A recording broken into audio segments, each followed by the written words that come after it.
Today's session deals with creating the book as a physical entity.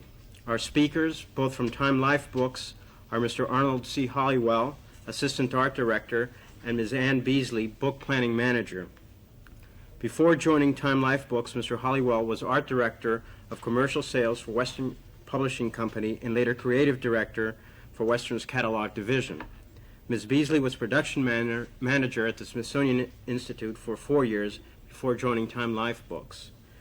Mr. Holeywell will talk about book design and illustration, and Ms. Beasley will deal with the production process. Thank you. Good morning. Both Ann and I are professional in our business capacities, but maybe as speakers and lecturers, bear with us if we stumble along a little bit. But we do have some things to show you, and more or less this morning I thought it would be show and tell, basically. I'll talk a little bit about the effect of, or how a design group begins the original concept of creating a book. What we do when Time Life Books decides to open up a new project, a new series of books, and for those of you that may not know this, we do basically series publishing. Our books are done in volumes 12 to 24 to 36, as many as 40 volumes to a single set. Book number 1 is a cousin to book number 30 or 40. They're all basically alike. They're variations on a theme.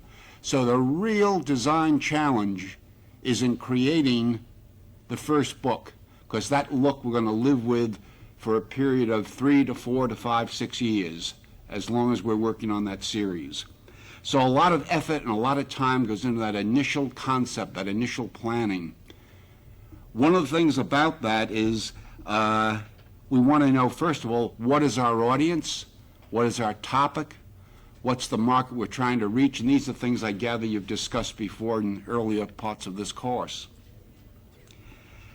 Once we get a direction, and we'll talk specifically about one particular book now that we're in the process of doing, it's called Epic of Flight.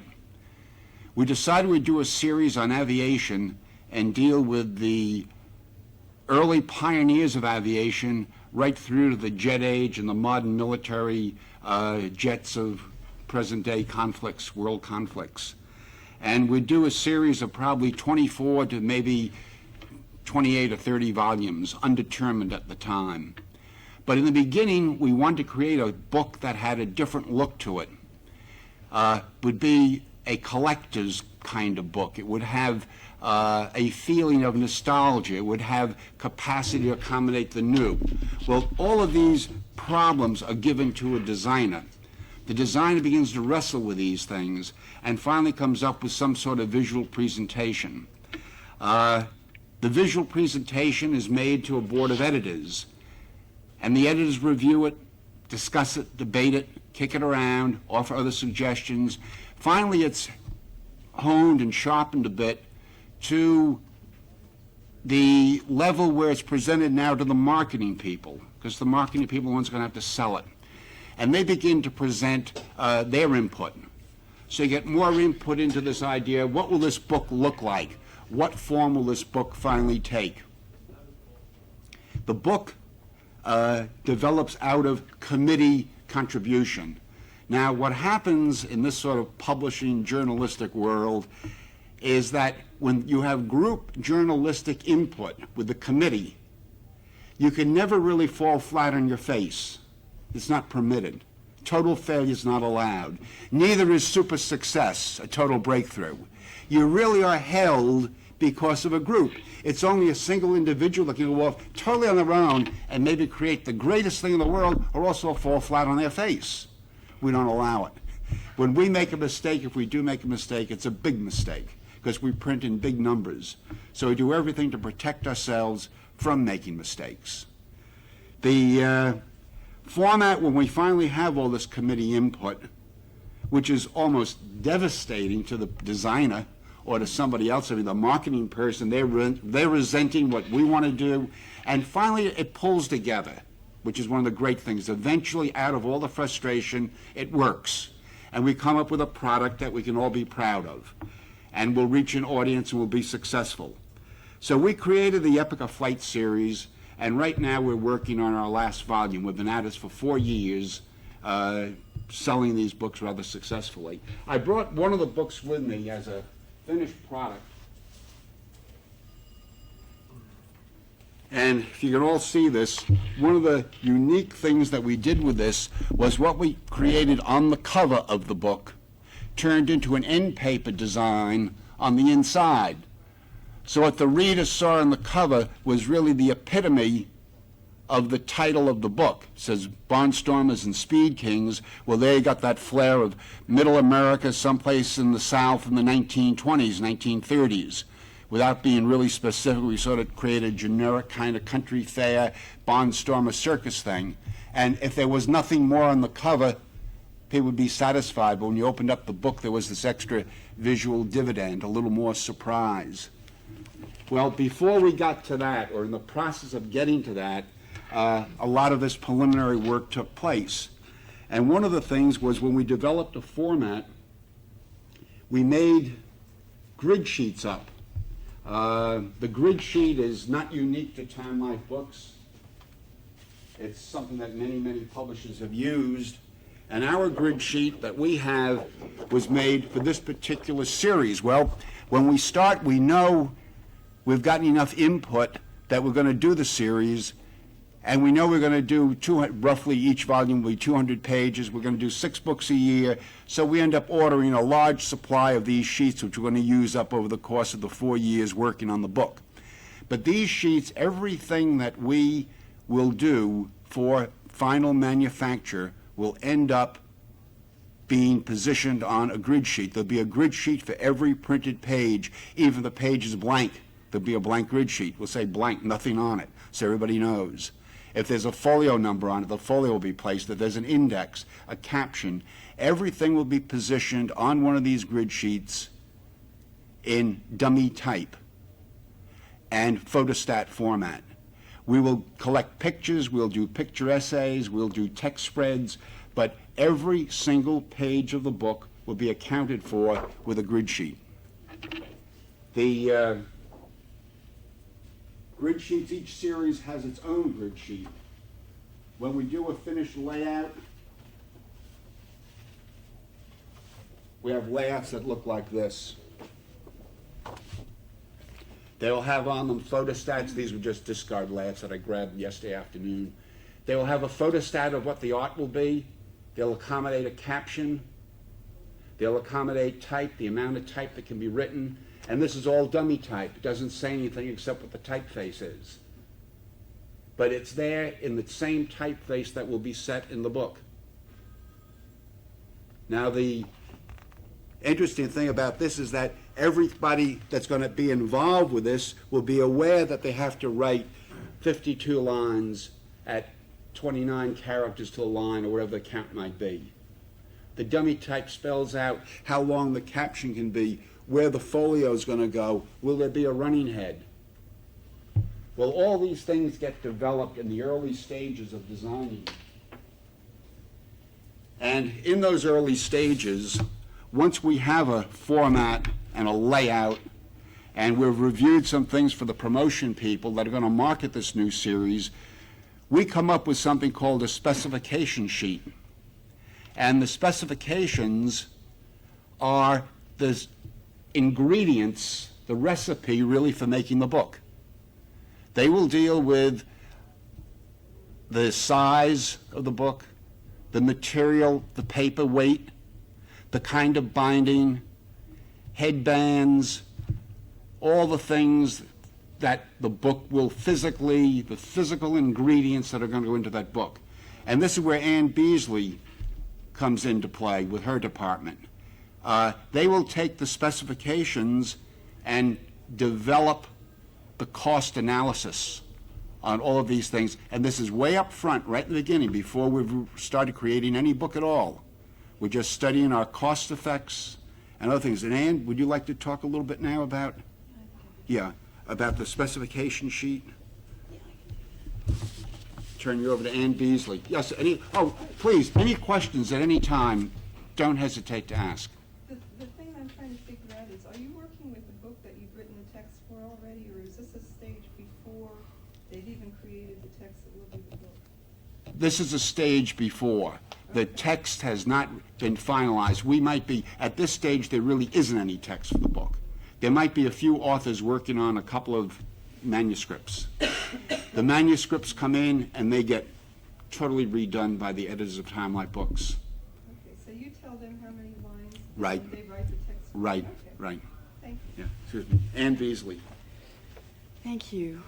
Well, as Arnold said, we're doing this rather informally, so I think I'll just pick up where he left off, and maybe if you have any questions, please ask. Anything specifically about manufacturing or the production process. Once we have determined basically what the design format is, we get together with the art director and the designers on the project and the editors to try to come up with what exactly they're trying to achieve in terms of manufacturing specifications.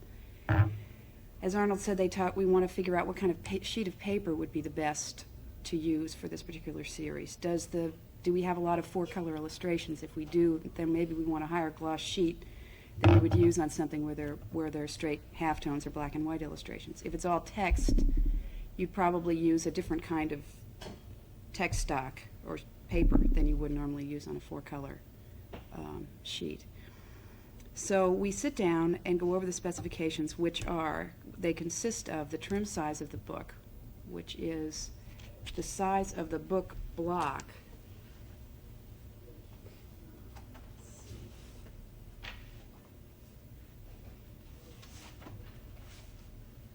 Before the book is bound. This will always be your trim size. Your bound book size is about an eighth or 3/16 or an eighth of an inch larger than this. So they figure out what the trim size will be. The trim size is decided upon based on the kind of manufacturing equipment that a particular printing plant has. 9 by 11 is our standard trim size because most of the printing presses that we do our manufacturing on are suitable for that size.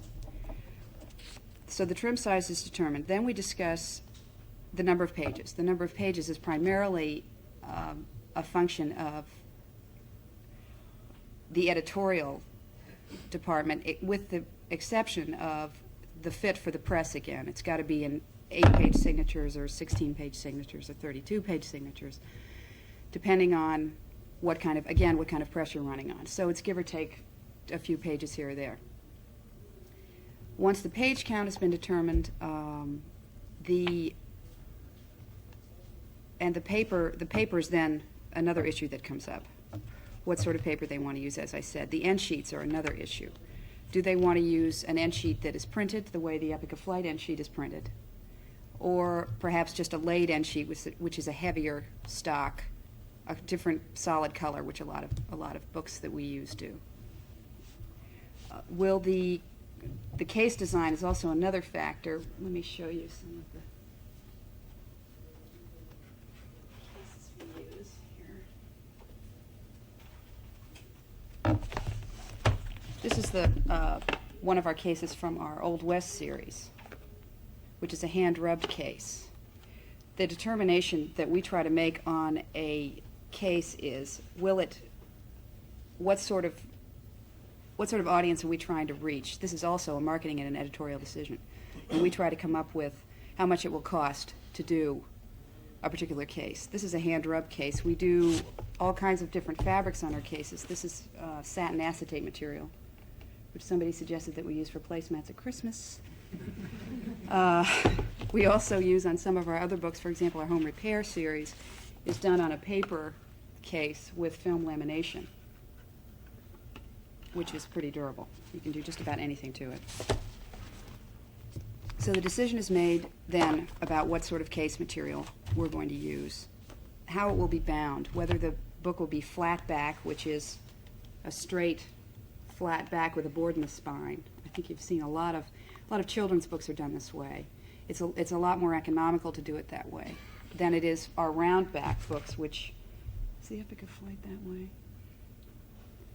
No, I don't have one, which is a rounded back so that the case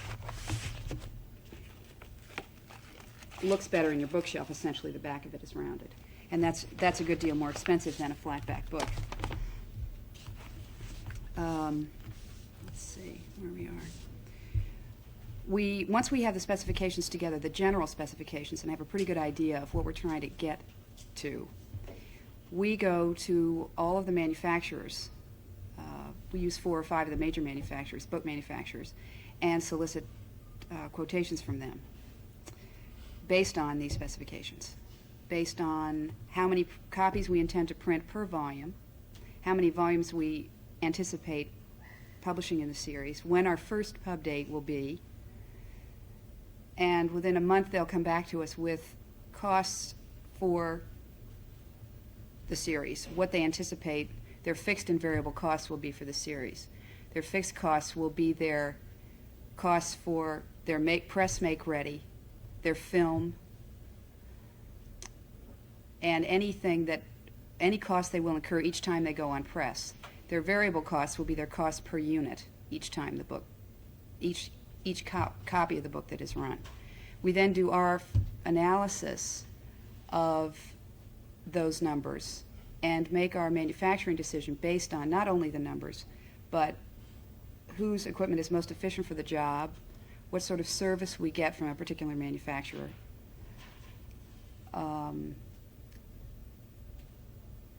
Whether they are, if it's a children's series, we may go to one Rand McNally or a manufacturer of that type because they do an awful lot of children's series. Then often we have to go back and refine the specifications again with the designers, the art directors, so that we can come up with a product that might be a little bit under our budget, or at least within the budget. Oftentimes we have, particularly these days, difficulties with increased manufacturing costs and materials costs. We have difficulty keeping these products within the budget. And it's very difficult for us to we want to maintain the quality level of the work that we do, but at the same time, we've got to cut back 10% from the budget. Well, it's a very difficult thing to do because you don't have that when you have manufacturers coming to you and saying, well, we're increasing our costs, and you're saying, but they have to be lower. It gets into a real interesting negotiating battle with these guys. The same is true. I haven't touched on separation, really. 4-color separation. I don't know how technical we want to get about any of this. It's kind Well, of... I think right now generally about the specifications and getting that sheet established in the beginning. Okay. Let's see. So once we have the spec sheet squared away and are working with our numbers for the manufacturer, we make a decision, like I said, on who is going to manufacture the book. Then we order the materials, and for the cover, we purchase all of our own materials as a rule. So we order our cover materials and our paper, and assign an operator, essentially, from the production department to the job to work with the manufacturing plants. We also deal with the art department and the color room, who handle our color separations on a regular basis, so that we are getting what they're asking for. So often when we're on different floors, and it's really important for us to achieve the kind of result that they're trying to get to. And it's a very difficult thing to do when it leaves their hands and comes to us and we're not in sync with them. Do you want to... Why don't I pick up here? Yeah, pick up now. What we're trying to do this morning was sort of work back and forth a little bit, rather than me run through one spiel and then Ann come back. Because while things are happening in design, things are also happening in manufacturing. They're running concurrently. It isn't that all this is done, then that's done. Because decisions that affect design affect manufacturing. And it balances out. And if we say, gee, we've created a fantastically visual, beautiful presentation, and someone says, yeah, but to manufacture that and do that's going to run, $2 over our normal marketing costs. Either we have to raise our costs or we have to lower our sites. We can't have everything. And we've already tested whether there's an audience out there or not. So many, many things in the publishing business. Manuscripts are being written, people are testing design, prices are being explored. Things are all going on concurrently. It's not just one is done and then we pick it up to the next. So, and decisions are made by input of all these factors. It's a group effort. That's what happens. But after the specifications have been drawn up, as Ann said, they're sent out to people, they talk to major printers, manufacturers that know us, people we know, and prices start coming in, and that's a whole nother marketing analysis that's going on. In the meantime, design problems are still being solved. So as we move along in this first and early stages, we're developing layouts and we're developing things for promotion. Because now we've decided it's going to be a go, but we're going to test this new series called Epica Flight out there in the great world and all the millions of potential buyers. We want to get a mailing piece out to them and see what the real response is going to be. And when we create a mailing piece, which I brought one with me for this particular series called Epica Flight, the mailing series is done by another department, which is rather interesting division of labor within Time Life Books. We have a promotion department, we have an editorial department. The editorial people create the product. The marketing people sell the product. The business office go out and find the cost analysis and everything else and do the studies on feasibility of manufacturing, best available equipment, paper, printing, all that. So we're broken down to several different groups. But this particular brochure for the Epica Flight series shows a lot of the razzle-dazzle, as we want to call it, of the book and what the book promises to deliver. And we show dummy copies of the books that are just covers with stamping on them. We put them up in a display as if this whole series was already published and ready for you to order. It's not. And if you read the fine print, it tells you that. It's coming. You know, all we need is a lot of support. You'll get it sooner or later. But we don't have it on the shelves when you get a brochure like this. It's all in the preliminary stages. What it does, in a way, it safeguards a tremendous amount of capital, risk capital up front, that people, if we went ahead and printed all these books and then found out nobody really wanted them, I mean, it would be a disaster. So we wait and see what the real response is. So this would be for a final test, this piece. And the books are blank books. The covers are just simple pieces cut out, put on. We hadn't really developed the idea of the format of the onlay on the cover and the big super surprise inside. That came in the process, as a lot of things do in the process of coming up with ideas. We did create some sample spreads in the brochure. And we did show you a premium that we were going to offer, a big wall chart of aircraft, as we call it the greatest aircraft collision in the history of flight. All these planes are flying at different angles. That we finally, when we got around to do it, we decided we were going to do it different, and that piece was not done. But we did show a set of the books, and we show you some of the consultants, and being in Washington and being affiliated or associated with the Air Space Museum, Smithsonian, of course we had some great people to draw upon and great facilities here, that this series was aided by the kind of talent that people can contribute to us. But the brochure goes out in the mail, and again, we hope for the response to come back that's going to be favorable. But meantime, in this case, the brochure did go out. It was successful. We did launch the series, and we began publishing. Yes, sir? How large is the test market in terms of numbers and geographical area? They start off in, your question about how large is the market in geographical areas. It varies. They start off, nothing begins with this type of brochure. It begins first with maybe a card to a subscriber, to a limited number of people saying, we're thinking about doing a series on flight, we're thinking about doing a series on gardening. We may name 3 or 4 things. What one would you prefer, or what 3 would you prefer? The subscriber is on a computer tape previous purchase? This is a whole separate end of our business, the marketing end of it, really. It's computer programmed, it's analyzed, it's done in a small test, and then it's doubled up. It grows. Then we'll do a regional test. a regional test, then they'll do a test on some sort of demographic profile of a group of people in a certain income bracket. They'll test them on, or they'll do the Southwest. They do all kinds of different ways. Everything that's known in testing, I believe Time Life Books or Time Inc. has experimented with. From booths at state fairs to, people on the street interviews to everything. Yes, sir? So by the time the mailing piece goes out, you're pretty sure it's going to make it. We're pretty sure it's going to make it. By the time we do this one, Right. we've had 5 steps probably before we get to the big mailing. When we get to the big mailing, it's a mailing that could be 3 million to 6 million pieces of mail.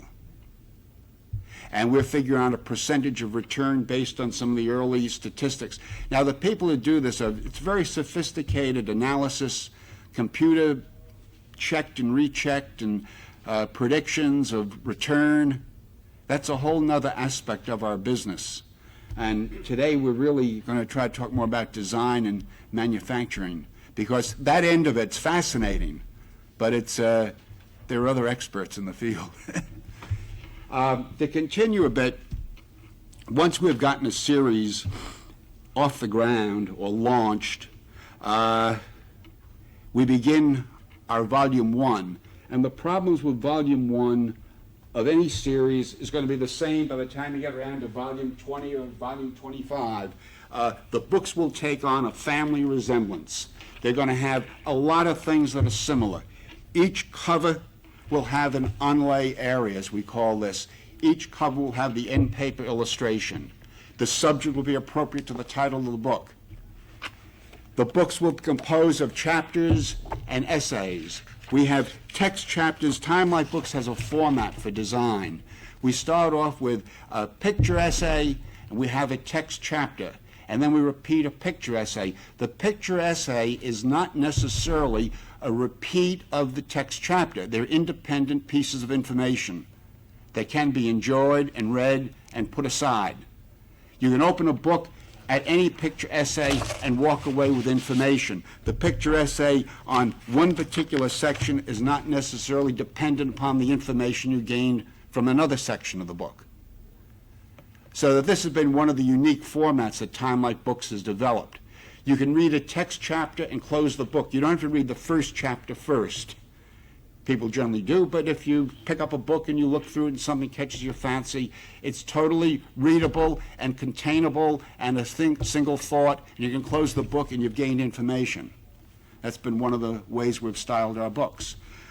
Collectively, they add up to a total piece of information, but you can have fragments of it and still enjoy it.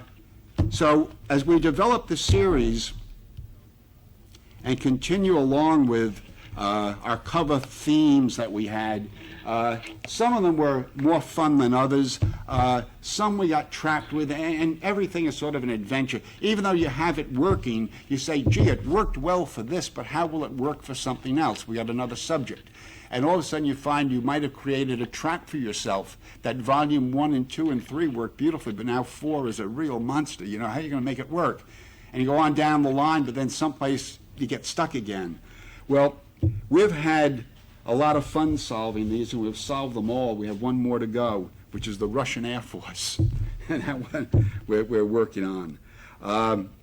I brought with me a few of these that I thought while we're talking about art, we might sort of skip this stage and go into how we designed and how we created one of these covers with the onlay that gave the audience the surprise when you opened up the book. And I brought a few of these things with me.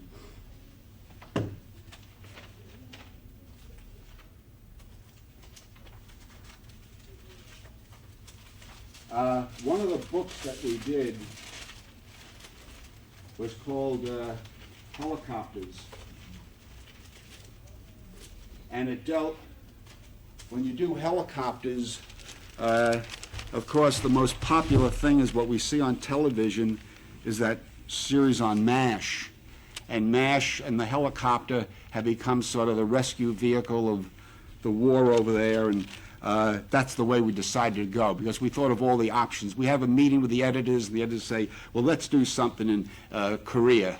and we'll do the helicopter in an aid station with a MASH unit, and that's going to be the theme. So then that comes to me to try to solve, and I start making little sketches and doodles of things, and some of these little doodles are discarded pretty quickly, and a lot of these tissues are just, maybe we can pass some of these around, which would be an easier way to look at them, just want to look at these things. And you can see how out of an idea, things started to develop. And everybody said, yeah, that's what we want. We want an incoming, we want a MASH unit, tent set up on the ground. We want an incoming helicopter. We want an ambulance in the background. We want the guys coming off the litter. We had concepts where we were going to look down. I don't know if you can see this tissue up here where I'm holding it. But, yeah, whether we wanted people looking down from the sky or whether we were going to take it from a ground level point of view.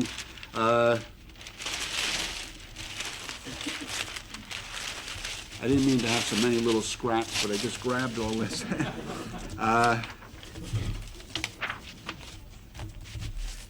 There were a couple, you can see these around, yes. But this is all in meetings, back and forth with people, a lot of input from the whole group. And then finally we selected an artist to do this, and this, I guess we'd have to show you these really in some kind of progress, which I regretfully I didn't do. This was where we're getting up to the final painting. This particular one really was, well, that was the direction we wanted the artist to go. By this time we'd collected everybody's input, and we do rule by committee, and researchers and the whole gang. So we ended up the final painting that was done by an artist in England. This is a proof of the final painting. Now the end paper was this in total, but the unlay, that little spot up front, was just this area here. So if you saw that and saw nothing more, it was, satisfactory. Yes, sir. The artists that you selected are not necessarily on your staff. Oh, no. The artist, your question, the artist we select is not on the staff. We have no artists on our staff. We want the freedom and the flexibility of going to people that have special skills and special talent. We have designers on our staff. We have layout people on our staff. But as far as finished painters, illustrators, we work with people in England. We work with people on the West Coast, in New York, in Washington, any place. If there's special talent that we want to get, we get them. Yes, sir. So you create the idea, you explain to the artist what you want, then you have a contract with the artist whereby they agree in writing to do this work for you. Is that? That is correct. Your question, which was a long one, yes, we have a contract with the artists where we specify the work, and I'm going to talk about contracts a little later this morning. I brought a contract with us. It's probably one of the most germane things to this group because it deals with rights and permissions, and it deals with copyright and work for hire contract. And that's what I have this morning. We'll get into that.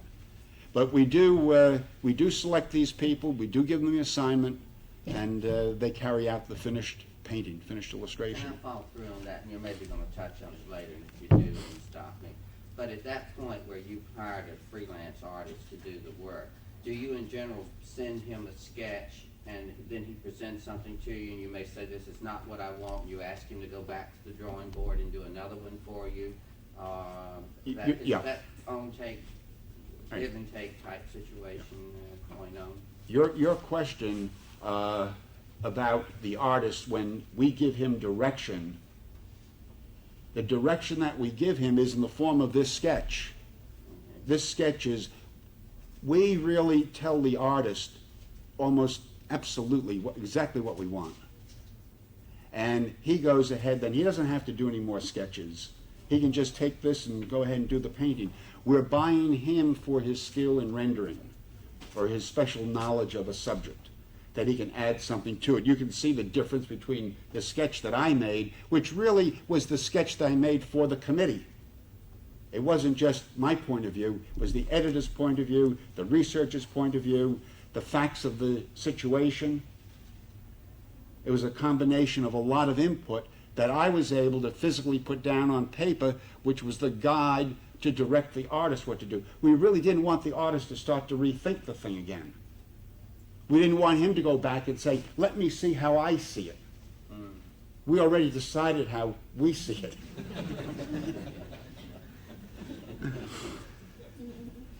And that's the way we are. But I want you to look at this sketch there, and then, of course, notes are put on it, and reference material was sent. The artist, John Young, who's in England, who did this, thoroughly knowledgeable about aircraft. That's why we selected him to do it. We gave him all the reference of that particular helicopter. We gave him photographs of MASH units. We gave him reference material of people in uniform, the whole scene, the terrain, so that even though he had never been in that part of the world, he was able to create a painting that looked representative of what we wanted. So we hope when we put a book together and the book goes out, someone doesn't say, that doesn't look like it the way it was when I was a kid. I never remembered like it. We try to build truth into what we're doing, so we avoid the letters and the cancel subscriptions. There was one, the first one we did, this is rather, I thought, amusing. When we began, this was volume 1, and the first book was on World War I aircraft, and the sketch that I made, we showed just the onlay, and then we opened up and we saw the scene. Now this was absolutely out of my head. I mean, this was no place. It was somewhere over France or Belgium or Holland, sometime in World War I, with a possible aircraft that would have been maybe in that attitude in the sky at that elevation. Well, we got a wonderful artist, absolutely one of the greatest living painters, Frank Wooten, British artist. Frank's work is in the Airspace Museum, and Frank took my sketch and he ended up doing this illustration from it, which we were all just delighted with this. And it was our first volume. It was so successful. It was like great, sensational. Well, one of the agreements that we made with the illustrator was that this work, all we wanted, all Time Life Books wanted, was the right to run this illustration in this series, Epic of Flight, throughout the world. The original painting goes back to the artist. All we wanted were one-time rights for the end paper and cover, and that was it.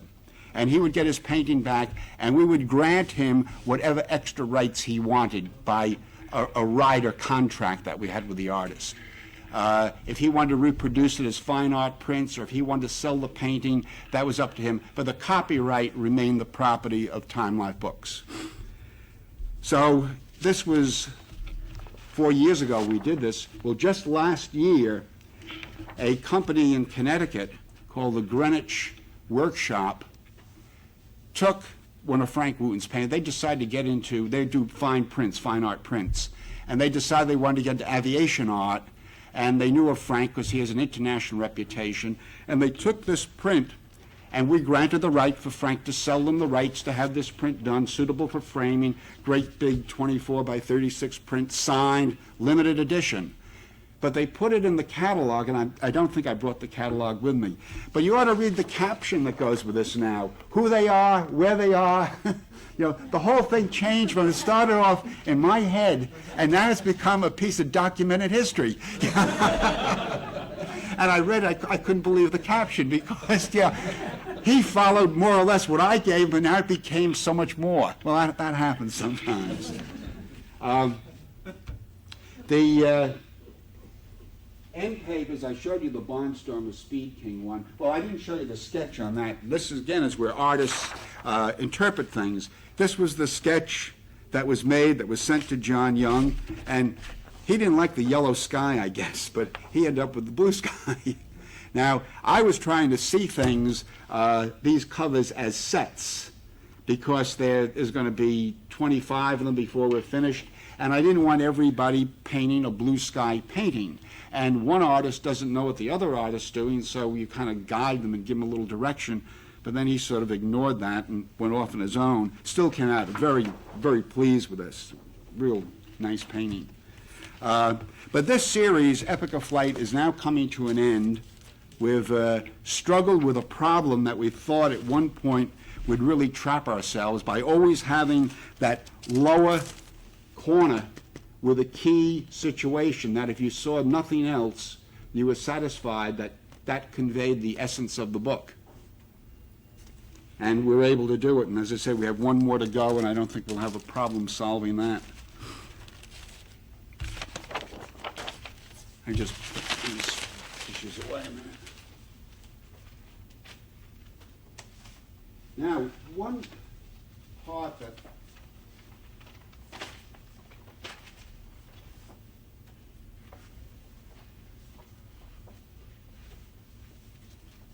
when we work in the art department end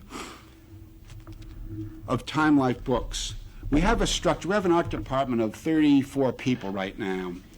And currently, when business is better than it is today, we have 6 libraries going concurrently.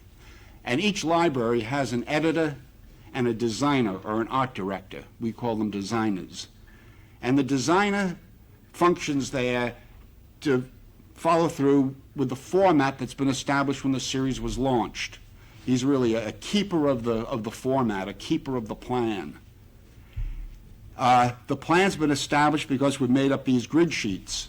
And the grid sheets are a fixed module of space. There's a size.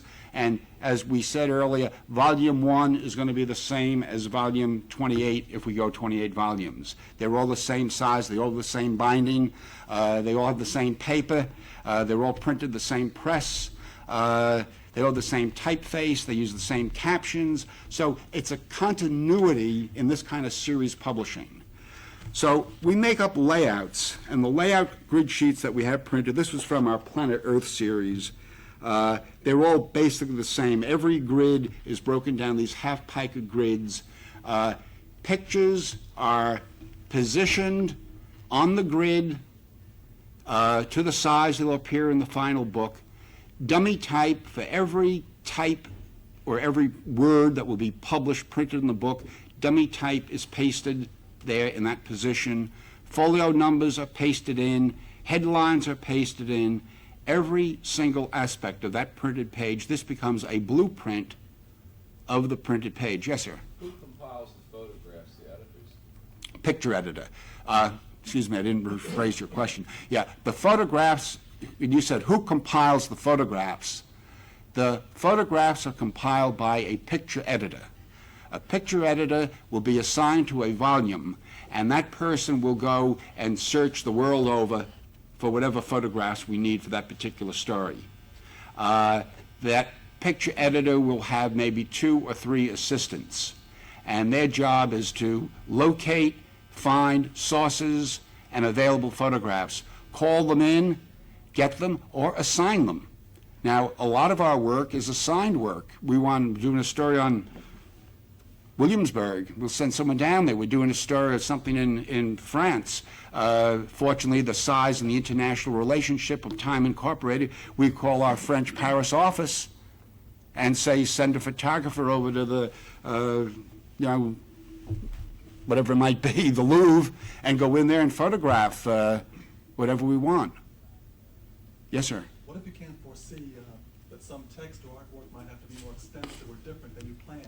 Does that text or artwork, when it comes in, have to fit the grid, or can you modify the grid to some extent later?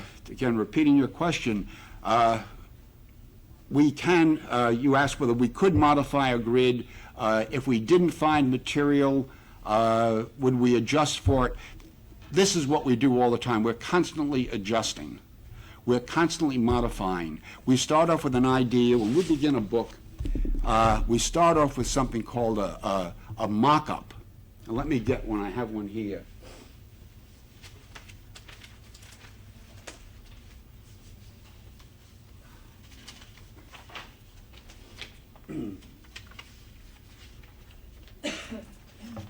feel like a magician, you know, I need an assistant to go through and take all these things out. The mock-up, this was for one of our World War II books that we were doing called The Aftermath of Europe. Once the editors have planned and plotted a book, let me go back and rephrase that, please. Books are working. We have a book that we're finishing, we have a book that we're working on, and we have a book that we're just starting and trying to plan. So things are going on concurrently in all phases of the publishing operation. But at this stage, and this is at the early stage, a mock-up which accounts for the number of pages that will be in the book is planned and plotted. The first mock-up doesn't have anything in it except the sections of the book and the numbers of pages. As the book develops in form for the 2 months that we're working on, and that's the working time it takes to do a book, we do 6 a year, so every 2 months another book is completed. This mock-up might be rewritten 7 or 8 times, bending with the problems that become foremost that we're not aware of. We thought we were going to do an essay on the aftermath of Europe. We might do on German relics or something. We couldn't find any, so we had to drop it, or whatever. You know, it could be anything. Our plans start off, and then things alter them. Or in the process of working on a book of this type, we discover something that we never knew existed. Somebody does, we change it. So we try to bend and be as flexible as we can. Material dictates. If you come across a treasure trove of stuff that hasn't been published, you want to publish it. And if you have an idea that you want to go after something, you can't find it, you got to close the book. You got to put something in there. We don't want blank pages. So this is what happens. When we have a mock-up, and the mock-up is turned over to a picture editor, the picture editor will take and do a little doodle on a sheet of paper like this, and on the sheet of paper will be more or less the ingredients of that essay. This is not a layout. This is not a final design. It's only a tracking of a storyline that an editor wanted to get conveyed to the audience. That's appropriate to the book. After this is done, the picture editor and the designer will work with the available material and eventually come up with a layout that will look like this on a grid sheet, as we call this a hard layout. And once this is approved, then it becomes carved in stone. This is it. I mean, this is the guide, the blueprint that everyone's going to follow. And this is done every single page. Every page that we have a layout for it. Now, the layout, when it is approved and initialed by the committee up in the upper left-hand corner, right-hand corner here, we have a little box that has initials for the editor, the art director, designer, the picture researcher, and it used to go on and on. We finally cut it back because there were too many names. But you do get awfully involved with everyone approving it, and that's what we're going to live with. When that decision's been made, we progress to a series of photostats of that layout in half size. And we figured half size is just enough so we can save a little paper costs and distribute them to everybody that's involved. Now, the distribution of these pieces go to everybody on the series, and we generally have a staff of about 28 to 34 people working on a series of books. So everyone gets their copy. Now, if you're a text writer or a caption writer, or if you're a traffic person or whatever, you have gotten one of these miniature stats that you tack up on your wall, you keep in a loose leaf book or whatever place you want. And this is your guide to where we are, today's scorecard. These are the layouts that have been approved, these layouts have been closed. If you're a writer, it's already told you how much text can fit on this page. If you've got to do captions, says this is 8 lines by 44 characters. That's how much you can write, because you're writing the captions for these pictures. So this becomes sort of the master work guide for everybody involved. And it's a system that's pretty efficient. Now, as new layouts, and often we're in the stage, we find something was wrong, the information was wrong, this is the wrong period, the picture doesn't go here. It's a change, a new layout's made, and an update is issued. And a new page like this will come to everybody on the staff, and they all know this is an overtake. It's a new substitute for the last one. Big X through the last one, this one goes in the book, the newest one. And that's the way we do it till the book is finished. We account for everything in this form. These are filed away, these layouts. Copies of them end up going to the people that are setting the type and the separator, the person who's making the separation. They will make the size of all of their cuts or halftones, color separations are made to the measurements that are on this blueprint. The copy that's been set when the final type is set to the dimensions and size, line count, pica count that's on this blueprint. This becomes the builder's guide to a Time Life book. And we've used this system now for 20 years and it's been fairly successful. Other people have similar systems. There are variations on the theme, but this is one that works for us. Does anybody have any questions about where we are right now? Okay, good. One of the things that, let's see, I want to be sure I've covered. On the outline that I was given, we talked about dust jackets. And that was, I guess, what I was supposed to, the way you had phrased this, Steve, that we were talking about jackets. Well, Time Life Books is unique. 90% of our books do not have jackets because they're sold direct mail. And they come in a carton, and you open the carton, and you take a book out, and there it is. So you really don't have a jacket. But we have ventured from time to time into the trade business.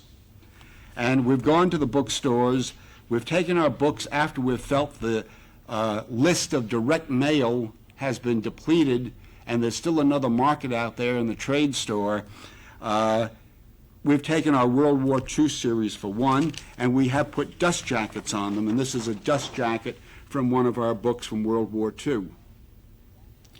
The jacket design is just another marketing vehicle. It's to get a title up there big in front. When you're selling direct mail, people read the brochure, they bought the book on the strength of what they saw on the brochure. When it comes in a carton, they open it up. They don't need another sell vehicle, which a dust jacket is.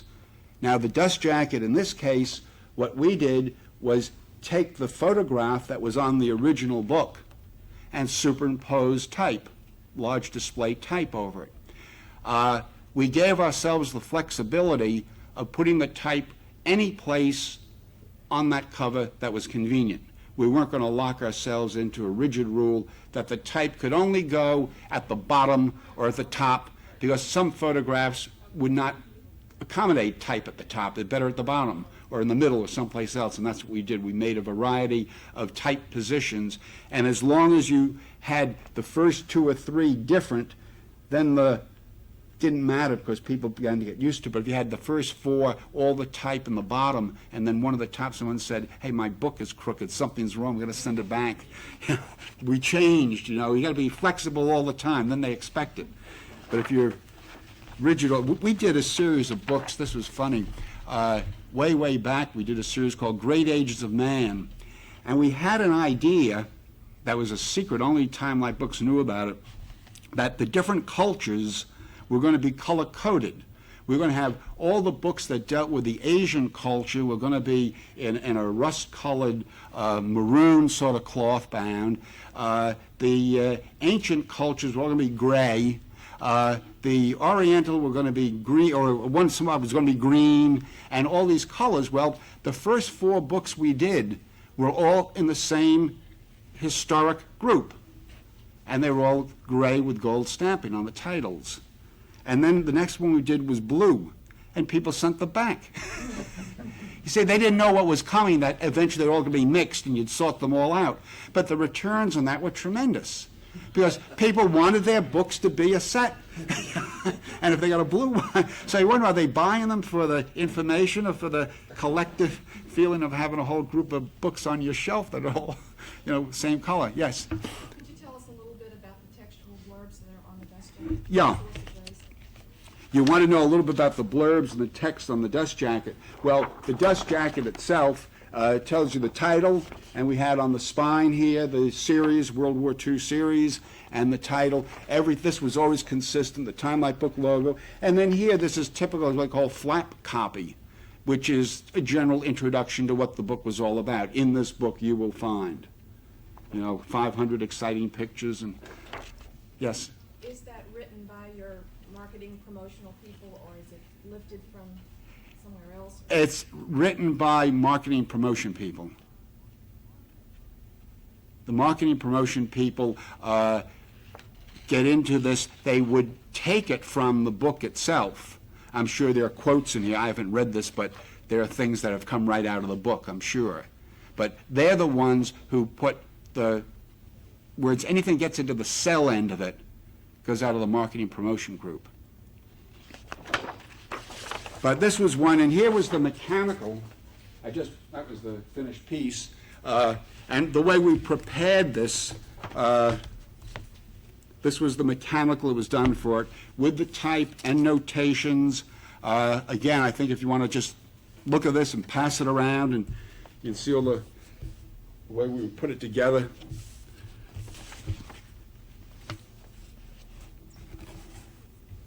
I brought 3 of these. They're really basically the same. This was one on great cities that we did, the dust jacket, and this was the cover mechanical. And what we did here was, again, repeat the cover from the book. The book itself, which I do not have a copy of, had this picture, this photograph. It was a full bleed photograph. And it didn't have any display on it at all. Because, again, it was coming in a carton. You didn't have to sell the book. Once we went to the bookstores, we felt we needed a little more hard sell, so we cut in on the picture, just cropped it. So we didn't remake separations. We used an appropriate color from whatever we felt was tied in with the picture, dropped the type out, put in the copy, wrote a back cover blurb about the book, and that was the marketing for selling the bookstore. And the same with our garden series. Now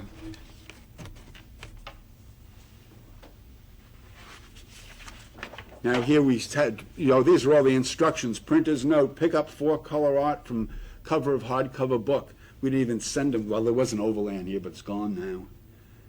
But all the little notations about what's to be done, and this was the final dust jacket. And again, really, all these dust jackets, they're mirrors of the book itself.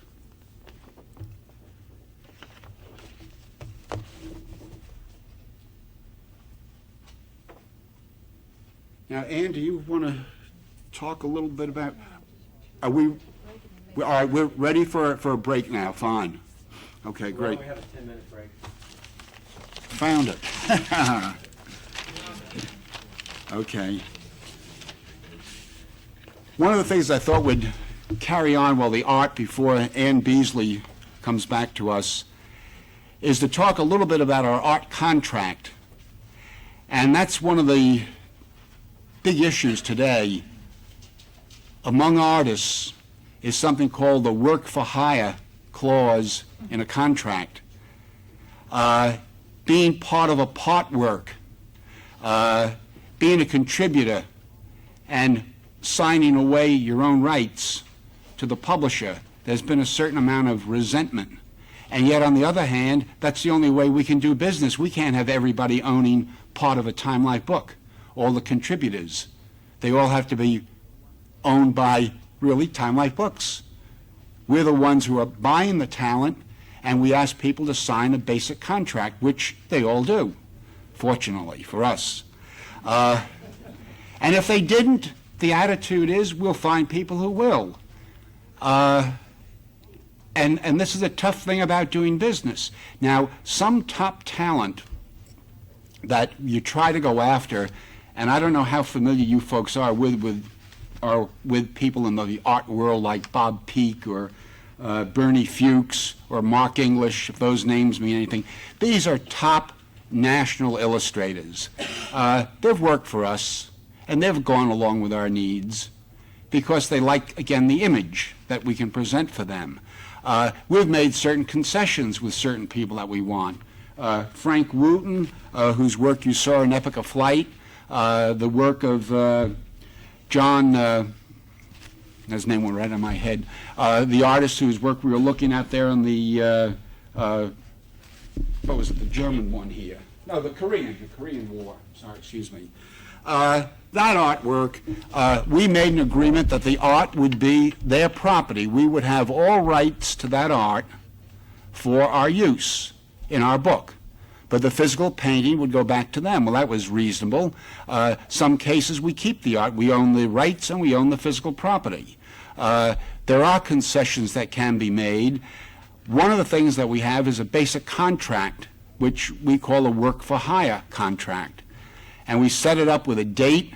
We have an artwork agreement with, that's the artist's name.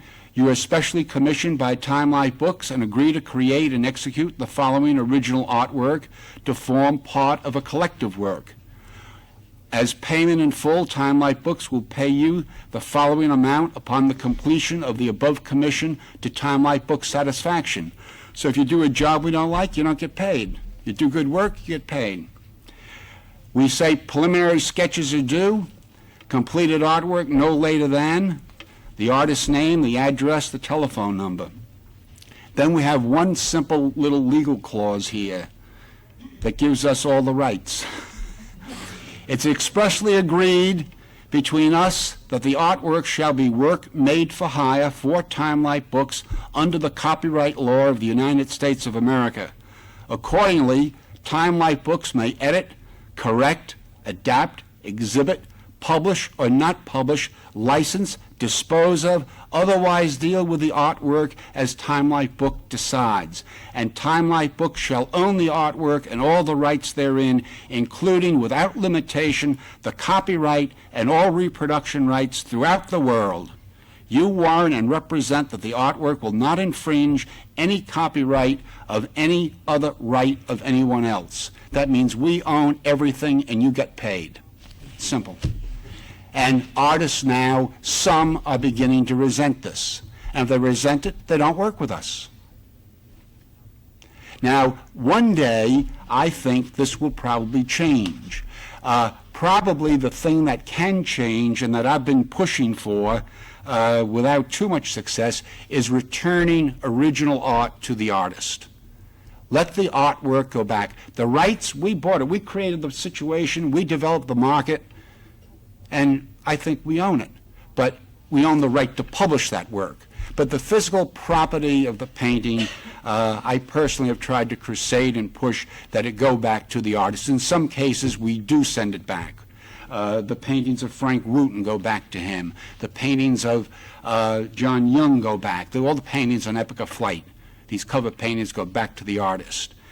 And they go back for reasons that these men that we were able to find work for us are in such demand, and their work is so sought after, that they wouldn't work for us at the price we could afford. So what we could afford was reproduction rights for the Epic of Flight series, and they physically get their art back, and they can do what they want. They can sell that art, they can deliver it, they can reproduce it in fine art prints.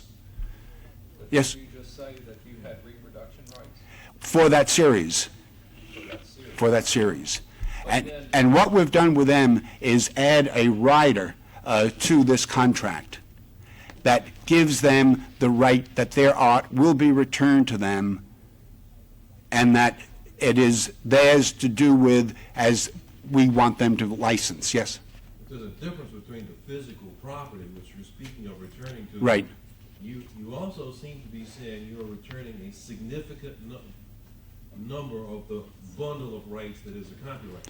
You are reserving the right of first publication, but you want, does the contract stipulate or the arrangements you make say that you're not only returning the physical object, but certain parts of the copyright to the artist? Certain parts of the copyright for fine art prints, parts for, let's say I said fine art prints, for framing, for selling the original painting. He can sell the original painting. He cannot transfer the copyright of that painting. He could not sell the painting to another individual that would publish a calendar of art with that art published for a calendar. We would control that copyright. And we could protect the copyright better than an individual could protect it. So that when you say you are crusading to return the original artwork, do you mean that you are crusading to return the original artwork and some limited reproduction rights, or simply send the original back? Well, let's take it a step at a time. That question, whether we were giving any other rights or just sending the artwork back. We are sending the artwork back, and we will give certain rights, but we will not give all rights because we already control publishing rights. As this contract, this is really, in all plain English, this is a tough one-way contract. Yeah, that's what it is. It's a tough one-way contract. But we pay well, and we don't want the hassle.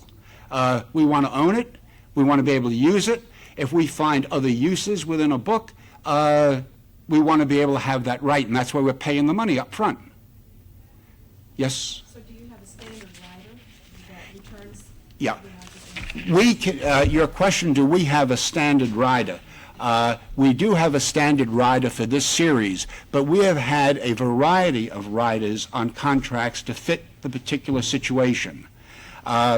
It's like any negotiation that you'd enter into. If there's someone really special that you want, and the person you want doesn't want to abide by your particular terms, then you say, well, what are your terms? And if their terms are acceptable, you can go ahead and bend if you want to, and if they're not, you say, we can't do business. Now, we've tried to be fair. We've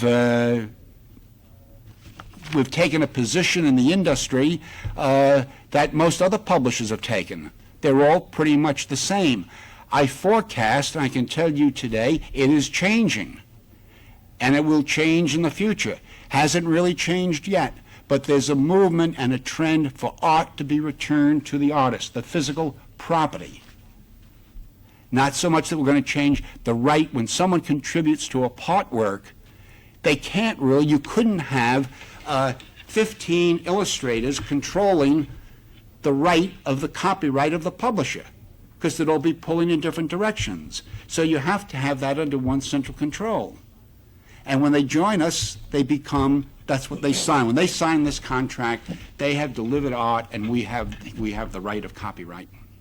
Yes, sir. Okay, so then, after your book is published, the physical painting goes back to the artist. The artist would like to then make subsequently reprints, fine art reprints, to market. The notice of copyright would be a retainer notice, which is in fact your notice of copyright.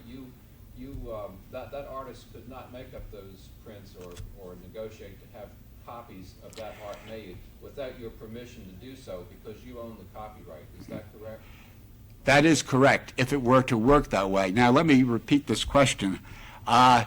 If the copyright notice is ours, and an artist reproduces that work with the copyright notice that we still retain copyright. Well, now I'll tell you a rather tragic thing. With all this talk and concern about copyright and this rigid contract, only once in the 20 years I've been with the company has this been violated, and that was just recently. Recently, it was one of the paintings that Frank Wooten did on Epic of Flight. A company up in Connecticut that deals with fine art prints got involved with prints of aviation art. They wanted Frank's painting. They saw the painting. He physically has the original. His work is well known here in Washington, the Airspace Building. And they reproduced a limited edition of 850 prints. Frank was aware of the rules. He wrote me a letter. I wrote back to him saying, as far as I was concerned, he can go ahead. This was our agreement. A formal letter would come from our legal counsel, which came to him. I have a copy of the letter, and this was all fine. The prints were made. Frank was happy that we gave him permission to do it, and our copyright was gone, but this Greenwich print shop in Connecticut had their copyright on it. Now what happened is now there is no copyright. They're void, the whole thing. Yeah. What?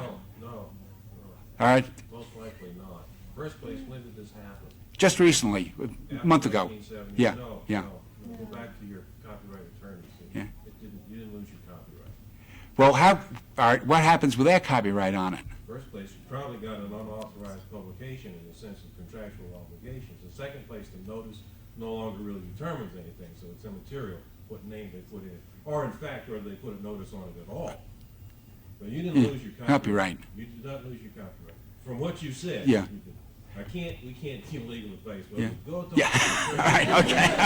I just gave you legal Okay, thank you. because what you say is a misunderstanding that you should check with your counsel and explore further. The fact situation does not result in what. Well, this is the only time, it's interesting, with all the protection and all the talk about it, this has happened once. But anyway, that's what I wanted to talk a little bit before Ann starts. And eventually, I know this copyright thing, and it will be more equitable all the way around, for the artist and the publisher. Can I just make one quick comment? Yes. From my understanding of trade practice, particularly periodical publishers, when they deal with contributors, they get the original copyright, and they need it, of course, for the reasons which you've already stated. Then the trade contract is they assign back the copyright to the contributor and retain all first publication rights and reprint rights and what they publish. Your thrust is the reverse. You got reverse thrust. You retain the copyright and license them for specific purposes, but you could do it the other way. You give back the copyright Right. and retain licenses for your needs. Yeah. You see? I see. I understand that. Hell of Yeah. a difference. Yeah. And then- Yeah. Because then the artist gets back his copyright. Right. And you reserved unto yourself the needs which are yours. Our own needs. That's right. And then there wouldn't be 15 artists pulling separate directions. You would have your serial needs met. Yeah. Well, this is a big, heavy, long, complicated discussion. And I've been really, my own attitude, I've been very much in favor of having basically the artwork go back to the artist. For him to have secondary or other uses should be granted to him if they're in non-conflict. Not in conflict, that'd be insanity. Why buy something supported and let the guy put you out of business by underselling you?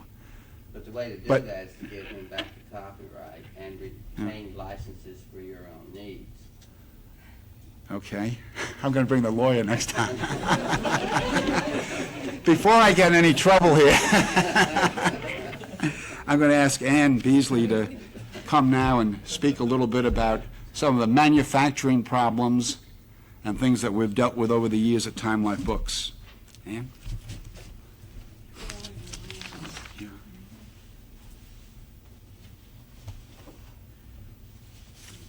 It's a different one. Yeah, that's fine. Thanks.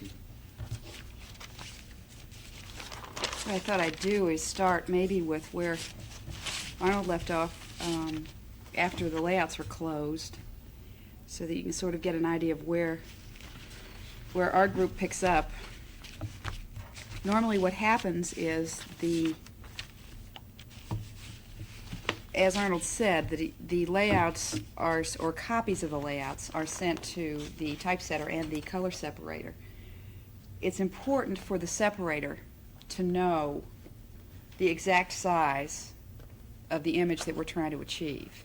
And the only way he's going to do that, the only way he's going to know that is by our photostats. We can do percentages, but it's a little bit riskier. You're pretty sure to get your image dead on if you have a stat. So what we normally do is send a layout with a stat with the copy, which consists of either a 4x5 transparency, a little transparency, the ones that you come out of your cameras, or artwork. And we send this to the separator, at which time they put together the color separations or the halftones. Now I don't want to get too technical about the separation process because it's kind of confusing.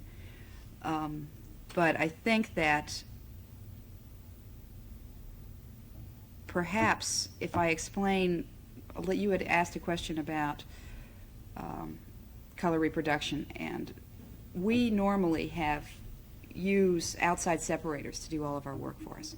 We now have a new system in, an image processing system, which has the capacity to take, it has 2 scanners. It has the capacity to input 25 by, I've got to get this right, 25 by 25 input and 44 by 50 output, so we get enormous pieces of art off of this scanner. It's a laser scanner, they both are, and they enable us to do all of our color separations in-house. Now, as far as the color separation process itself, normally it begins really with halftone reproduction. What you do is you have a piece of copy. Let's say you have this is a black and white shot, and it is shot by a camera, just a regular camera, through a glass screen, which is a glass grid, essentially, which reduces the copy to little dots or little gradations of tone. They're called halftone dots. They enable, the larger the dot, the heavier the shadow area. The smaller the dot, obviously your highlights will be, the small dots will be in your highlight areas. This enables you to print, because all of the printing is done screen printing. Now, 4 color separations, and this is very basic and not highly technical, so bear with me a little bit. For 4 color separation, you have the same situation, except what you're doing is you're shooting your copy through a series of color filters, red, yellow, blue, and black. And you will print in 4 colors. Every color will be a combination, or every color on your page, if this is blues and reds and greens, will be a combination of those 4 colors. And that's why they're called 4 color separations. Now, what happens is, once the separator gets your artwork and your stat, he returns to you a proof which is, depending on the copy, which is the artwork, or depending on what the separator does, it can be one of a number of different things. One is a chromalin proof, which is a proof of your image on its photosensitized paper, plastic, essentially. This shows you exactly what is in your image. This is the size you wanted, and this is theoretically the colors you wanted. You'll have to go back and maybe correct for your color. If her blouse is a little too pink, or if her face looks a little gray, then you can go to the separator and say, all right, I want to reduce a certain color. I want to pull down the color here to make her look a little more human instead of ghostly or whatever. These are, let me pass that around so that everybody can see it. What her face and all of her clothes and everything in that picture are made up of a series of dots.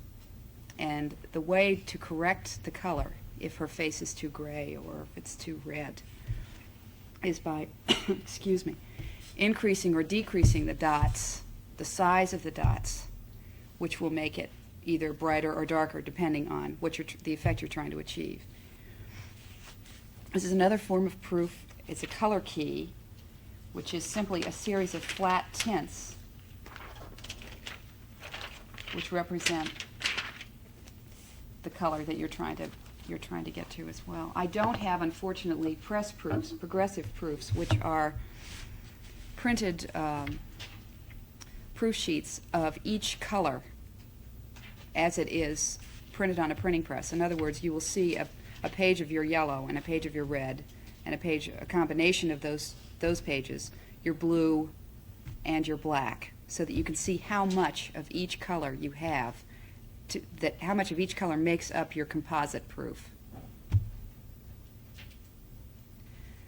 Once all of this work goes through our color room downstairs. These are the people downstairs look at it and make sure that it's the kind of color we're trying to achieve. If they're once they're happy with it and are ready to give it the okay, then the book goes to press. We have film made either at the separator or at the printer, and the book will print normally. The major printers that we use are in the Midwest, so we have anywhere from, well, about every 6 weeks or 8 weeks we'll have a book in a specific series. We've got an awful lot of stuff going on at once. We'll have someone from our shop, either a designer, usually preferably a designer, and someone from our color room go down to the press and do the quality control on press okay. In other words, matching up the press sheet, which is either your chromelin or your color key or your proof, with the printed product that you're getting off the press. You said that after the chromelin or proofs were made, that then you made films. Do you make separate films from the original separations that were made to use as your press films? The question is, are the films that are your separations film, are the separation films identical to the press films? The difference is your films for your separations are only for that one image. They are not composite film. What you'll do is you'll make a composite film of each color and combine it in position, which is the position on the press. In other words, you will print, I think I mentioned earlier, that you're printing in 6 or 8 pages at a time that will come off a press. Well, to have that, in order to make your plates for your printing press, you have to have film that is in that position.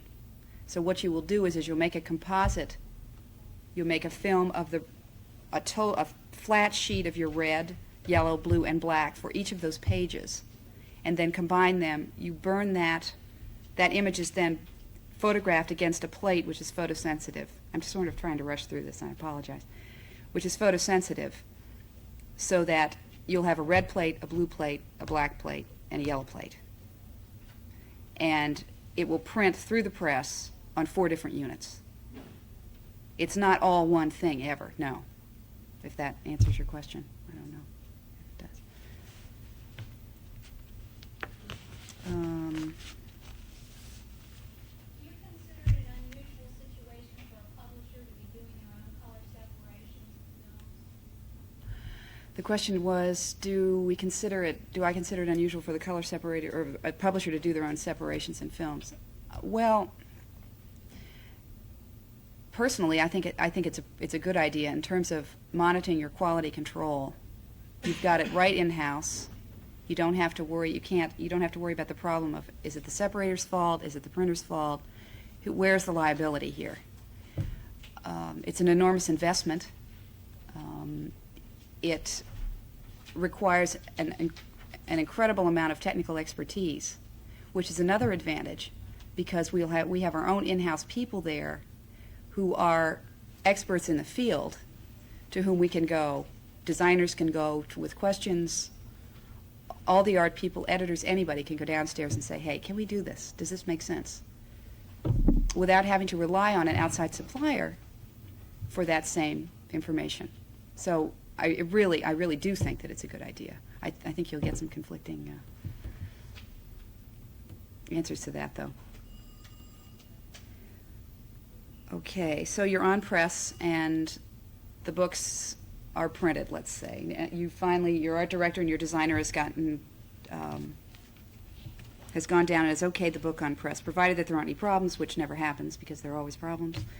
The book will come off and go into the bindery. There are several different kinds of binding. We use primarily perfect bound books, which are glued, essentially. They are trimmed off on the backbone and glued along the spine so that your case will fit in your, it's glued off here, it's got a crash reinforcement put on it here, and then the case drops on a binding line and it goes off and it's finished. Case making is another aspect of the binding, which is fairly complex for us, because what we try to do a lot with our cases that a lot of other people don't do. For example, with the onlays,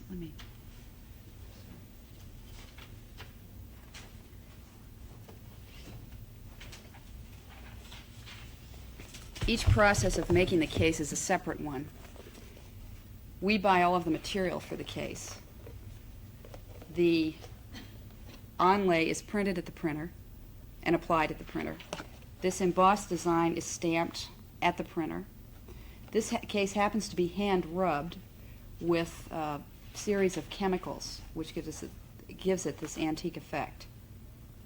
This is all enormously more expensive than the other books that I showed you. You might want to just hold that up, maybe they can.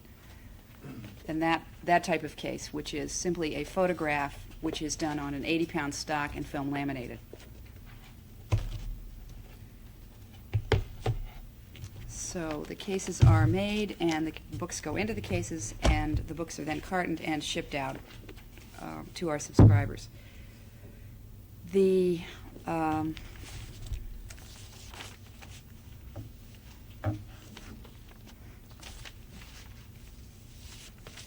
see where I want to go here. I think that one of the important considerations in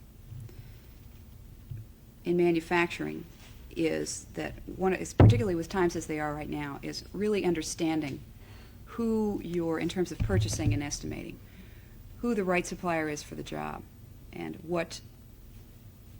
who can do the job best within your economic constraints. It's very difficult to know without spending an awful lot of time researching the various manufacturers around the country. You can't really rely on them always either to give you the best information possible. You have to be enormously skeptical, because if you've got a particular problem with a case, we do a lot of innovative work, obviously. You might hand this to one printer and he'd look at that and say, well, it's not possible to reproduce that in a production run, which does happen. And we have to be able to be willing to take a chance to really go another step and say, well, try it, see if it's going to work. Put the extra money and the extra time in it, because we think that it can work. So you have to be able to have your own confidence in your people to be able to make manufacturing decisions along with your manufacturers. The important thing to remember is that in your purchasing of materials and in your purchasing of manufacturing, it's all up to the supplier is liable only up to a certain point, and you've got to take. It's kind of a difficult thing. But it is ultimately your responsibility to make sure that the books get done and get done properly. And there are a lot of experts in the field, but they're off. One of the classic remarks about book manufacturing is that if something can go wrong, it will, and it usually does. And either the paper isn't right, or the cases aren't right, or somebody makes a mistake of 1/4 of an inch, or 1/8 of an inch, or 1/16 of an inch in your trim, it's going to throw your book off completely. So the important thing to do is to have somebody in your shop watching what's going on, making sure that the specifications are accurate and are put together by means of a manufacturing dummy, which I don't have, but which is a plain sheet. That's a book block. I don't think it's, yeah, which is a plain manufacturing dummy, which is a plain book with the kind of paper you're going to be using, the kind of cover material you're going to be using, the kind of end sheet you're going to be using. We normally wouldn't do in a dummy, probably, because it's printed. So that you can see how much the book will bulk, design your carton, how big is your carton going to be. Your board weight is important. That's part of the dummy as well. Any one of those factors, if they're off by a 1/16 of an inch, can make a big difference as far as your postage is concerned. If you want to display the book in a rack in a supermarket, for example, if you had the rack designed for a board that was 1/8 of an inch and this is a 1/16 of an inch, the books are going to fall out on the floor. I mean, you have to really be careful. You have to be a little bit compulsive to be in manufacturing. Actually, yes. Take it from what you're saying that it really would not be practical to use a foreign manufacturer. The question is, would it be practical to use a foreign manufacturer or not? Actually, There's a question about that, I believe, in the manufacturing clause of the copyright law, isn't there? Yes. We don't use foreign manufacturers. We have before. I'm not exactly sure about the legal ramifications of it, but I do believe that if you can print under 2,000 or so books without changing your copyright to the Forgetting copyright for a minute, if you did. Just in terms of logistics? Yeah. Okay. Just from a term of practicality, would it be impractical, even if there were no copyright law problem, would it just simply be impractical to use a foreign manufacturer for control or consultation or whatever, or technical expertise? I'm not sure that I wouldn't use a foreign manufacturer. I would try it, because actually you have to take a lot of things into consideration. You're going to have more spoilage on your materials, your raw materials, back and forth. You'll have less control. It's a little bit more difficult to pick up the phone and call Spain and London and all these, because they're home when you're having lunch. But there are an awful lot of European manufacturers who are excellent, not only in terms of color separation, but also in printing.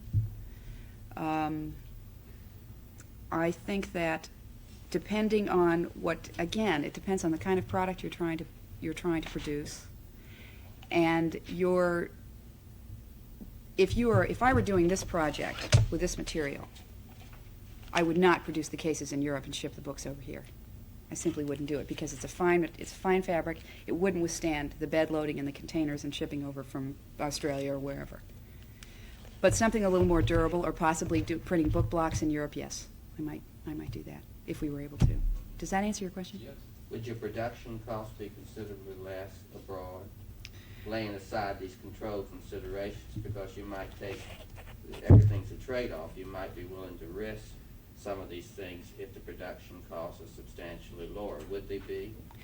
The question is, would the production costs be lower abroad? Actually, it depends on what day it is. They are sometimes, yes, if we have had that experience in the past. Interestingly enough, however, several years ago, we did the Epic of Flight series. We printed domestically for distribution in Amsterdam and Germany and other countries, because it was less expensive to do it here than it was in Europe. They have since pulled it back out. Yes? Does round back binding have some advantage in terms of flexibility? You don't see it very often anymore. And I was wondering, was it just an earlier state of the art, or that has been sacrificed to cost? Or is it true that there is some advantage that the book lays open flat better if round back binding is used? The question is, does round back binding affect or is there any advantage to round back binding?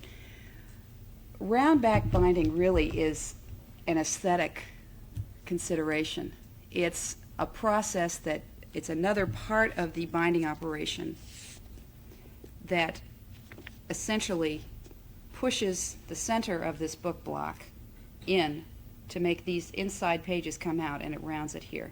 It does not add any strength to the book. It is still done. We do it. It is a little more expensive because it's another operation. But in terms of having the way the book lies, or durability, flexibility, no, not really. Now, your real flexibility comes when in terms of having your book lie flat, is when you smythe sew a book, which is sewing the book through the center, because the book will lie flat. A lot of perfect bound books, glue, adhesive bound books, have a tendency to mousetrap, what they call it, and don't lie flat. But it's only an aesthetic consideration. I had just one other Yes. quick thing. Excuse me.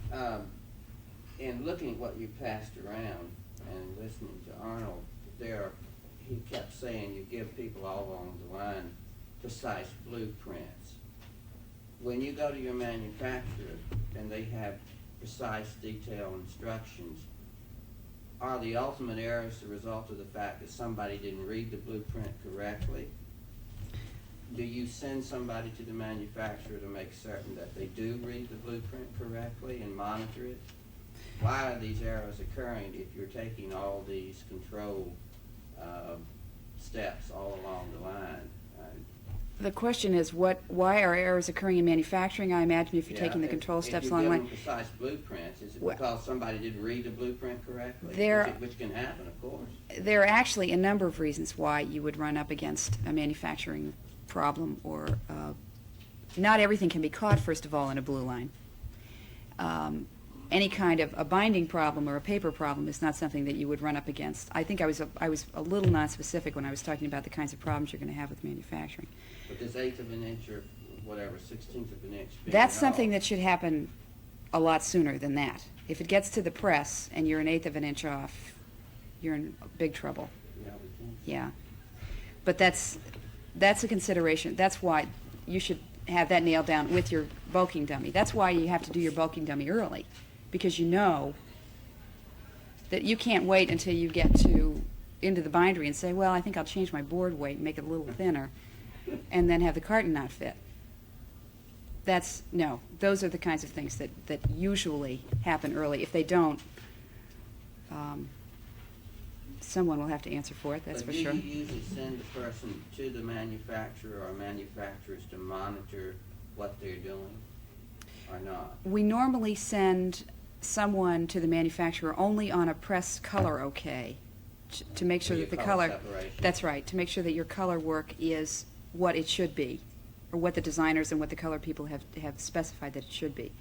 Occasionally, you'll have a binding problem that will require a trip to the bindery, or a warehousing problem, or your cases will be, your corners of your cases are, the fold over isn't working, or you're not happy with the gilding, and it requires a trip to the bindery. Usually at the beginning of a series, somebody will be there when they're binding up or when they're making cases, and they send samples all the time. Each time a press run occurs, there are samples sent of the cases and the book blocks and all to us so that we can have a look at them. And if we have a problem with it, we let them know right away, usually. Just one other quick business question. It seems to me that, I think I heard you say that Time Life brings out a book every 2 months.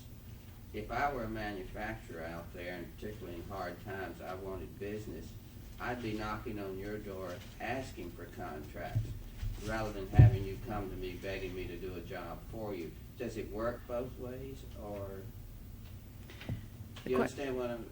I believe I do. The In other question words, is, if I were out there and I needed business and I knew you were bringing out books every 2 months, I'd be delighted to have your business.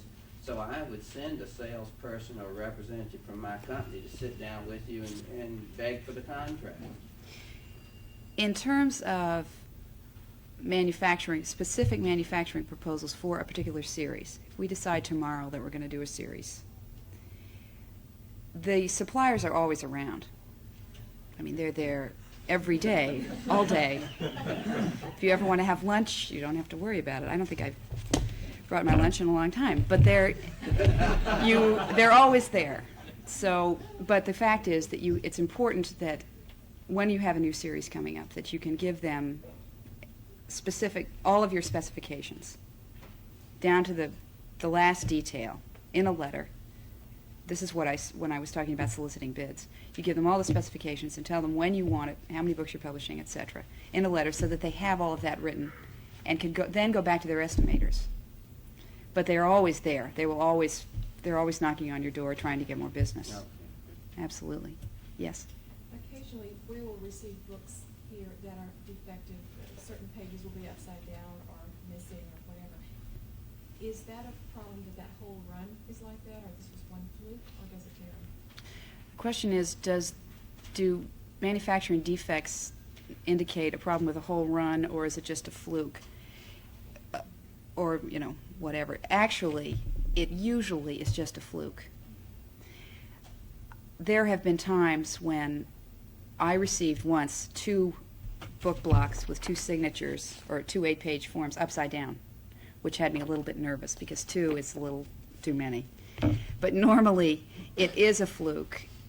It still is important that you point it out to whomever has sent you the book and say, look, you've got a real problem here. Every time there's any kind of defect or any question at all, you have to let them know, because it could in fact be a whole lot of books, and they'd have to go into the warehouse and pull them out and destroy them and reprint them, or at least reimburse you for the paper and materials involved.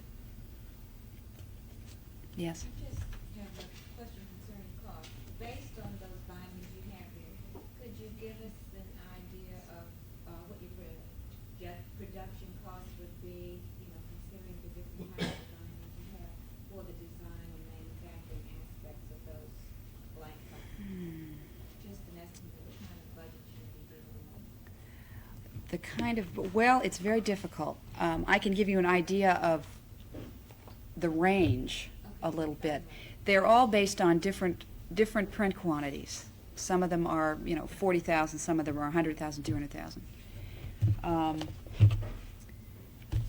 This one, I was talking to somebody earlier. The cover itself on this one is about a dime. This is the most inexpensive of the bindings of the cases here. All it is a simple paper cover with film lamination over some very light board, and the book is just slipped right in there. That's your least expensive of the ones that I have here. Even less expensive are materials such as this,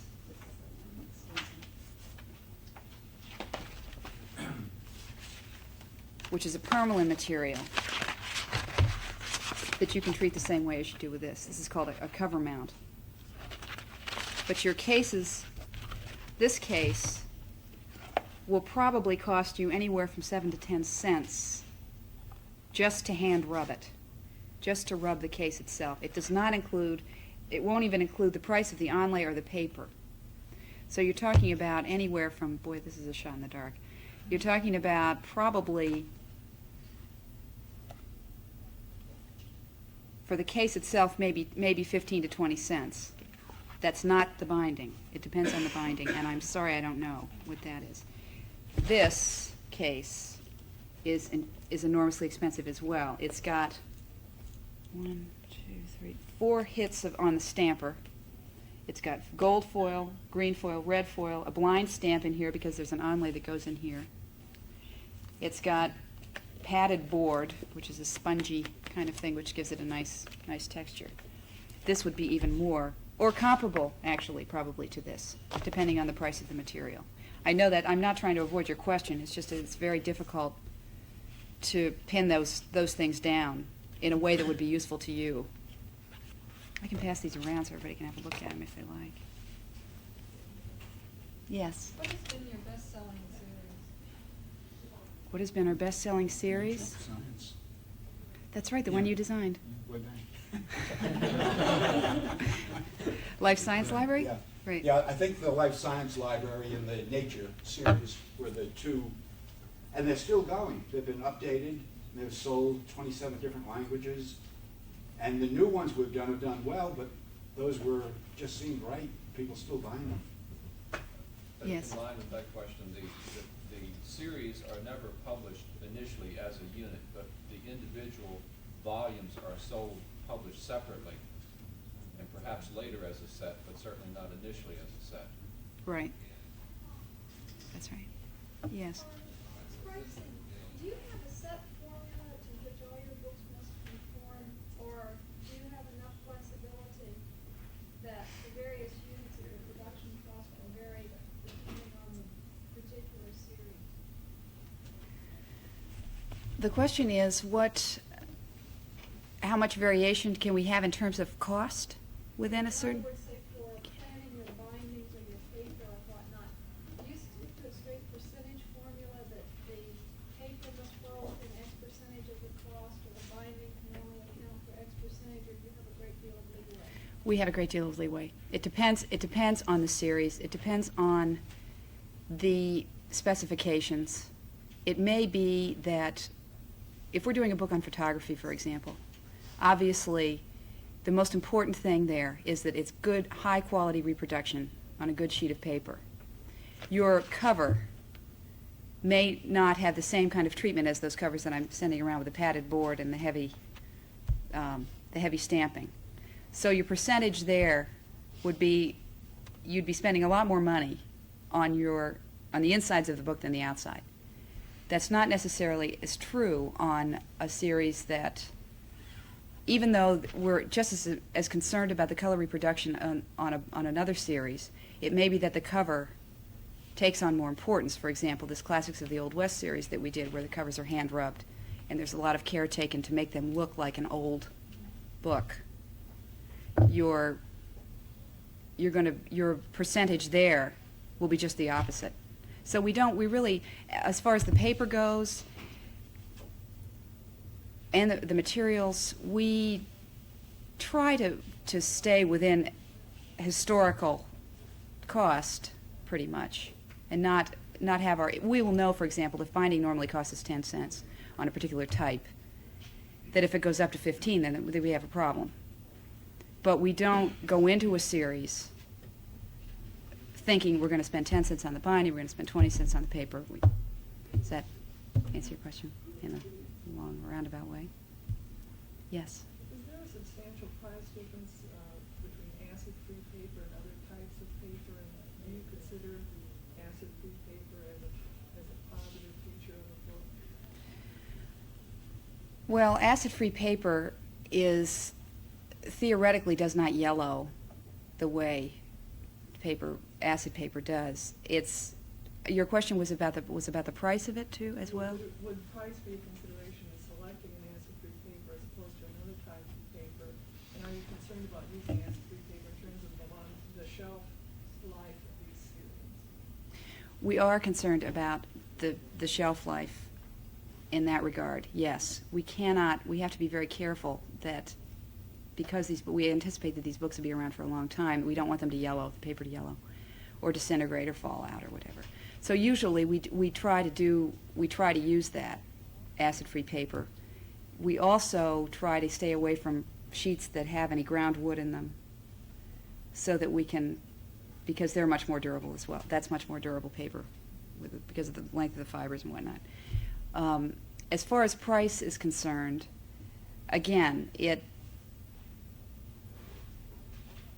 depends on, I don't purchase the material, so unfortunately I don't have that much knowledge about it. But as far as the price between acid-free and the regular paper is, I know that it is higher, but I don't know how much per hundredweight more it is.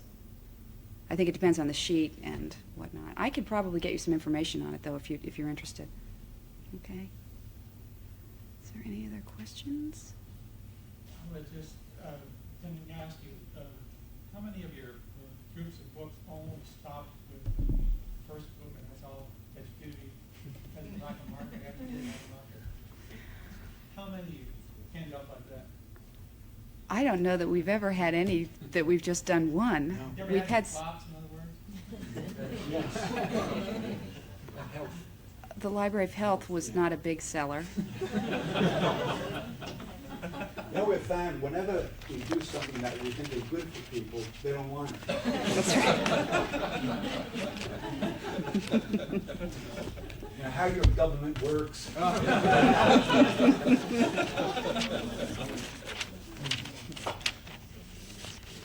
Are there any other questions anybody has? About how are we fixed for time? I'm about perfect timing. Thank you all. Thank you very much.